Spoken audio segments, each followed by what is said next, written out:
മോഹൻലാൽ എന്ന ഈ വലിയ താരത്തെ എങ്ങനെ പ്രസന്റ് ചെയ്യണമെന്ന് കാണിച്ചു തന്നിരിക്കുകയാണ് തരുൺമൂർത്തി എന്ന സംവിധായകൻ തുടരും എന്ന ചിത്രത്തിലൂടെ. അതിലെ മോഹൻലാലിന്റെ ഓറ എങ്ങനെ കാണിച്ചു തന്നിരിക്കുന്നു എന്നത് കണ്ടുപഠിക്കണമെന്ന് പല പ്രേക്ഷകരും ഒരേപോലെ സംസാരിക്കുമ്പോൾ ഇനി വരാൻ പോകുന്ന സിനിമയിൽ മോഹൻലാലിനെ ഇതുപോലെ തന്നെ ഉപയോഗിക്കണം എന്നാണ് പറയുന്നത്. പല ട്രാക്കർമാരും മൂവി അനലിസ്റ്റുകളും പറയുന്നത് ഒരു പാൻ ഇന്ത്യൻ സംഭവമൊന്നും വേണ്ട, ഇതുപോലൊരു മോഹൻലാലിനെ കാണിച്ചാൽ മതി, പല റെക്കോർഡുകളും തിരുത്തി കുറിക്കാൻ കഴിയും എന്നതാണ്. അങ്ങനെ തന്നെയാണ് പല റെക്കോർഡുകളും തിരുത്തി കുറിക്കുന്നതും. എന്നാൽ ഇനി വരാൻ പോകുന്ന ചില മോഹൻലാൽ സിനിമകളുടെ പ്രിപ്പറേഷനും ഇതുപോലെയാണെന്ന് കൂടി ഓർക്കുമ്പോഴാണ് അത്ഭുതമാകുന്നത്. ആ കാര്യത്തിലേക്ക് വരാം. അതിനു മുമ്പേ തുടരുമെന്ന ചിത്രം ബോക്സ് ഓഫീസിനെ അക്ഷരാർത്ഥത്തിൽ വിറപ്പിച്ചുകൊണ്ടിരിക്കുകയാണ്. പുതിയ റിലീസുകൾ ദാ വരാൻ പോകുന്നു. അതിന്റെക്കും തുടരുമെന്ന ചിത്രം ഗംഭീരമായ കളക്ഷനാണ് നേടുന്നത്. ഷോകളുടെ എണ്ണം കുറഞ്ഞെങ്കിലും ഗംഭീരമായ കളക്ഷൻ അത് തന്നെയാണ് എടുത്തു പറയേണ്ടതും. 13 ദിവസം കൊണ്ട് 178 കോടിക്കടുത്താണ് ആഗോള ബോക്സ് ഓഫീസ് കളക്ഷൻ. ഇത് നേടുമ്പോൾ തുടരുമെന്ന ചിത്രം വന്നു നിൽക്കുന്നത് 3ാമത്തെ പൊസിഷനിലാണ്. എമ്പുരാനും മഞ്ഞുമൽ ബോയ്സും മാത്രമാണ് ഇപ്പോൾ ടോപ്പിലുള്ളത്. തൊട്ടുപുറകിൽ തുടരുമെത്തി. ഇങ്ങനെ പോയാൽ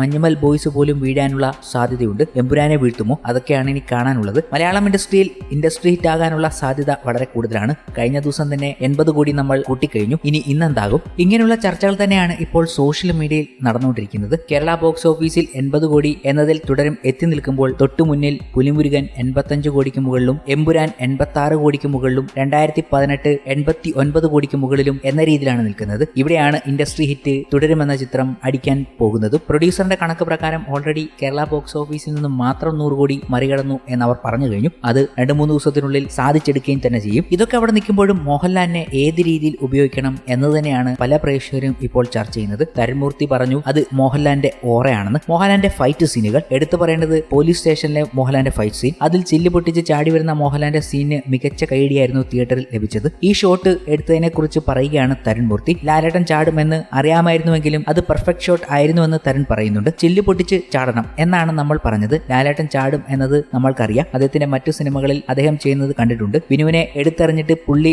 ചില്ലും പൊട്ടിച്ച് ചാടും എന്ന സിറ്റുവേഷനിൽ ഞാൻ മോണിറ്ററിന് പുറകിൽ നിന്നു. ചില്ല് പൊട്ടിച്ചതിന് ശേഷമാണ് ആ വാതിലൂടെ ചാടേണ്ടത്. ഈ ഒരു ചാട്ടത്തിന് വേണ്ടി പോലീസ് സ്റ്റേഷൻ അങ്ങനെ ഡിസൈൻ ചെയ്യിപ്പിച്ചതാണ്. എല്ലാം സേഫ് ആക്കി വെക്കാനും പൊട്ടിയ ചില്ലുകൾ അവിടെ നിന്ന് മാറ്റാനും വേണ്ടി പറഞ്ഞു. കാരണം ചാടുമ്പോൾ അദ്ദേഹത്തിനൊന്നും പറ്റരുത്. ലാലേട്ടൻ ചാടി വരുമ്പോൾ മുണ്ടുമടക്കം ഒരു റാ പോലെ ആണ് വന്നത്. നമുക്ക് ചാടാൻ മാത്രമേ പറയാൻ സാധിക്കുകയുള്ളൂ, ബാക്കിയൊന്നും പറയാൻ പറ്റില്ല. പക്ഷെ ആ ചാട്ടത്തിന് മുണ്ട് പോലും അദ്ദേഹത്തിന്റെ ഒപ്പം നിന്നു. നമ്മൾ മോണിറ്ററിന് പുറകിൽ നിന്ന് കാണുമ്പോൾ പ്രതീക്ഷിച്ചതിലും അപ്പുറത്താണ് ലാലേട്ടൻ ചെയ്തത്. അതാണ് ആ മനുഷ്യന്റെ ഓറ എന്ന് പറയുന്നത്. തരുൺമൂർത്തി പറയുന്നത് ഇങ്ങനെ. ഇതുപോലൊക്കെ തന്നെയാണ് മോഹൻലാലിനെ അടുത്ത സിനിമകളിലും പ്രസന്റ് ചെയ്യേണ്ടത് എന്ന് ഓരോ പ്രേക്ഷകനും പറയുകയാണ്. ഇതിനു മുമ്പ് അതുപോലെ നമ്മൾ സംസാരിച്ചത് പുലിമുരുകൻ പോലൊരു സിനിമയിലായിരുന്നു. ഇനിയിപ്പോൾ അടുത്തിടെ ചില ന്യൂസുകൾ വന്നിരുന്നു പുലിമുരുകന്റെ 2ാം ഭാഗം വരുന്നു എന്നത്. സത്യം പറഞ്ഞാൽ പുലിമുരുകൻ 2 അല്ല, അതിനു പകരം പുതിയൊരു സിനിമ തന്നെ ഇറക്കാനാണ് ഇതിന്റെ അണിയറ പ്രവർത്തകർ ഒരുങ്ങുന്നത് എന്നതാണ് ലേറ്റസ്റ്റ് ആയി ലഭിക്കുന്ന ചില സൂചനകൾ. പറഞ്ഞു വരുന്നത് വൈശാഖ് ഒരുക്കാൻ പോകുന്ന മോഹൻലാലിന്റെ പുതിയ സിനിമയെക്കുറിച്ചാണ്. വൈശാഖാണ് മോഹൻലാലിന്റെ നാടൻ സ്റ്റൈലിലുള്ള ഗംഭീര പുലിമുരുകനെ നമുക്ക് മുന്നിൽ അവതരിപ്പിച്ചത്. ആ ഒരു സ്റ്റൈൽ മേക്കിംഗ് വീണ്ടും കാണാൻ പ്രേക്ഷകർ ആഗ്രഹിച്ചിരുന്നു. എന്നാൽ അതിനുശേഷം വന്നത്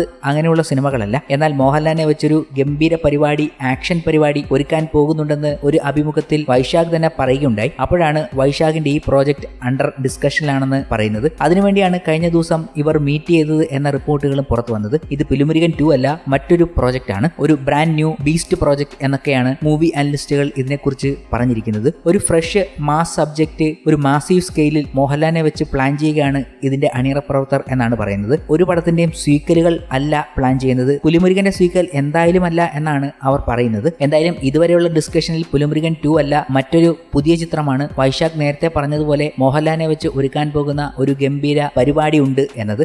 ആ പരിപാടിയാണ് ഇപ്പോൾ ക്രിയേറ്റ് ചെയ്യാൻ പോകുന്നത്. തുടരുമെന്ന ചിത്രം ഇത്ര വലിയ ഇമ്പാക്ട് തന്നെങ്കിൽ ഉടനെ തന്നെ അവർ ഈ പ്രോജക്റ്റ് കൊണ്ടുവരാനുള്ള സാധ്യത വളരെ കൂടുതലാണ്. എങ്ങനെയാണ് പ്രേക്ഷകർ മോഹൻലാലിനെ ഏറ്റെടുത്തത് എങ്കിൽ ഇനി വരാൻ പോകുന്ന ഗംഭീര സബ്ജക്റ്റ് അതിൽ 10 മടങ്ങ് ഏറ്റെടുക്കാനുള്ള സാധ്യത വളരെ കൂടുതലാണ് എന്നും പറഞ്ഞു വെക്കുന്നു. ഈ ഒരു ഓറയാണ് നമ്മൾ കൊണ്ടുവരേണ്ടതെന്ന് ഇപ്പോൾ പ്രേക്ഷകർ പോലും പറയുകയാണ്. മോഹൻലാലിന്റെ ഓറ.